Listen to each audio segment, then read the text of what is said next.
Hey everyone, if you are tired of your practice routine, you want to find new ways to practice English and to improve your fluency and listening skills and pronunciation in English, this episode is for you because in this episode, I'm going to talk about a few learning strategies that I have used to learn English and I'm now using to learn Spanish. And I've been teaching it to my students for many, many years. And I can tell you that these strategies, they work and they are fun and it's going to spice up your practice routine and it's definitely going to make it more effective. If you're new to my channel, then hi, my name is Hadar. I'm a non-native speaker of English. So I have been through everything that you are going through right now, even if it was 20 years ago, back when internet was not as popular, I'm just saying. And I want to share with you everything that I know about speaking English with clarity, confidence, and freedom. I'm a speech and pronunciation coach, and I'm also a life coach teaching fluency strategies and mindset. If you want to learn more with me, go to hadarshemesh.com or follow me on social media for daily lessons. All right, let's get started with some of the best practice strategies that I know. The first one is shadowing. If you've been following me for a while, you know that I am a big fan of shadowing. In fact, I have a lot of videos about shadowing, practicing shadowing with you, or teaching you how to do it effectively. I have a playlist ready for you in the description so you can get started with it right away. Shadowing is when you repeat someone at the same time, so it's kind of like you're echoing them, or you use the technique of pausing and repeating. So you are imitating someone, and when you do that, you focus on specific things that you'd like to improve. Usually it's pronunciation, intonation, or just trying to speak with new words or new grammatical structures that you don't usually use.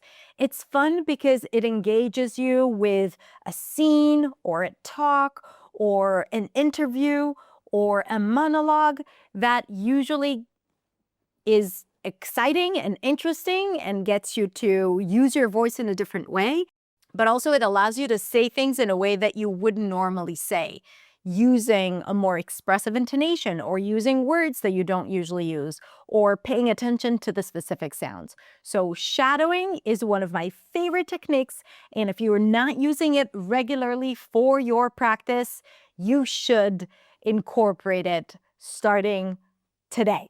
If you want more resources to practice shadowing effectively, you can find it in the description below. The second effective strategy is transcribing speech to text, but not the way you might know it, that you dictate something and then it turns into a text by AI. No, you need to listen to a speaker without subtitles, without even seeing the video, ideally, and just listening to someone speaking in English, and then you need to write down every single thing that you hear. This is excellent for comprehension and for understanding the concept of connected speech and reductions. Because the hard part about listening is not recognizing the parts in speech that are reduced and connected. And this exercise is going to help you do just that. Also, this exercise is great for understanding different accents. So let's say you speak with different accents from different countries. You speak to British speakers and Scottish speakers and Irish speakers and American speakers speaking in different dialects in the US. So if you speak with someone where you want to improve your understanding of their specific accent or dialect, this exercise is great for that. So again, you need to listen to an audio of a speaker without seeing the script. You can also watch a video, but ideally just listening. Transcribe everything that you hear and then compare it with a transcript. So whatever audio you're listening to or video, make sure you also have the transcript. Today you have so many AI tools that can help you extract the transcript out of every single audio that you have. So you listen, you write down, and then you compare it with the transcript. And then the parts that you didn't get right are the parts that you need to go back and listen to it again, hear it in a different way, now knowing what the text is, and then trying to identify What was the reason that you didn't understand it? Was it a specific sound that you didn't expect? Was it a reduction? Was it connected speech? And then you want to listen to that part again and again until you hear clearly what is being said. That is so incredibly effective because next time you'll hear a similar phrase, your brain will already be able to detect it. Okay? So that is the second strategy, super effective. The third strategy is to speak to yourself. So many of my students tell me that they have put in a lot of time into learning English and to practicing English, but when it's time to speak about different subjects, they feel stuck. They feel like they can't express themselves freely. So there are several reasons for that, but one of the main reasons is that you don't have a lot of opportunities to speak about different things. And to be able to build fluency and confidence, you need to speak about different things. The first thing I tell my students to do is to create a 30-day routine where every day they are going to have to speak about a different topic up to 3 minutes. So you think about a topic, or maybe you give yourself a question to answer.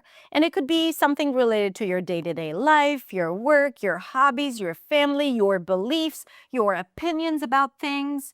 And then you quickly prepare for it. And you want to talk about it for about 3 minutes. And that's it. You do that every single day. So all it takes is about 5 minutes a day. And that alone is going to really enhance your fluency. It's a lot of fun. And it requires you to think outside the box. It requires you to use words that you don't usually use. Don't be timid by it. Don't be like, oh, I don't know if I can talk about all these things. Challenge yourself. Push yourself to find the words that you probably know but never use through talking about different topics. By the way, I recently released an episode on how to practice impromptu speech. I gave you a few strategies and frameworks on how to talk about any topic without preparing. So you can go back and watch that episode and use it in your daily speaking practice. One more thing you can do when it comes to speaking to yourself is just to walk around and then talk about the things that you see, the things that you think, the things that you need to do. So it's almost like you are taking your thoughts and you're turning them into words in English. That helps you improve your vocabulary, your fluency, but also it forces you to think in English. So it improves the immediacy of your speech. Another strategy that you can kind of like use to level up things that you're already doing is to simply read out loud whatever it is that you're reading. So probably a lot of you are reading books or reading articles or maybe reading emails at work anyway in your day-to-day life. And even though it's really good for improving your passive knowledge of English, just reading English is not going to improve your fluency and your speaking abilities. But if you take the time that you need to read a book or read an email and you turn it into active speaking practice, for example, reading it out loud, the time that you spend reading will be leveraged or improved or elevated into a good speaking practice. So here's how this works. Let's say you want to read a book. Say to yourself that the first page you're reading, you're going to read out loud. And when you read it out loud, you are going to pay close attention to the music of your voice. You're going to pay close attention to how you pronounce the R sound. So think of one thing related to spoken English that you might want to improve that you can focus on while reading. That way, you are getting used to speaking out loud, even if it's just reading, using your voice to communicate, and focusing on one thing that you want to improve. That way, you are able to do one thing, which is to read, get that information, and you also elevate it and turn it into a really good speaking practice. Lastly, if you want to improve your vocabulary, here is my favorite method for learning vocabulary. In short, the idea is to practice words that you know, but you don't regularly use. This is your passive vocabulary, words that you know, but you don't use regularly. You can understand them when someone else says them, but you are less likely to use those words yourself. So you want to take those words and practice them through repetition. What does that mean? To take one word that you want to start using more regularly. And by the way, you can, find what that word is while reading a text out loud, or while answering the daily questions, or while shadowing someone else. So you can collect these words while practicing using all the other 4 strategies. And then when you have a list of words that you want to start using more regularly, take one word, say it out loud 30 times using the correct pronunciation, and then look at 4, 5, 6 different example sentences. You can use ChatGPT for it or any AI assistant, writing assistant. And then you want to create about 5 sentences of your own using that word. Even though it's a lot for a single word, it is a lot more effective than just memorizing this word through an app and expecting yourself to remember it the next day, because it's not how it works. So this method is super effective. And if you want to learn more about how to improve your vocabulary using this method, make sure you check out all the different resources that I share with you below this video. All right, that is it. Now I have a question for you. What is your favorite practice strategy that you would like to share with us so we can all learn and elevate our English practice experience? Now, if you want to really elevate your English practice routine, you should definitely check out Beyond, my English practice community. The focus of this community is to practice consistently, get access to a ton of speaking practice, and the best guidance and coaches in town. Okay, it's a super effective English practice membership where you can build consistent habits and get access to effective practice and a lot of speaking opportunities. So definitely check it out. Go to hadarshamish.com/beyond. I'm also going to link to it in the description below. Have a beautiful, beautiful rest of the week. I wish you a healthy and effective practice, and I cannot wait to read more of your recommendations in the comments below. Talk to you soon. Bye.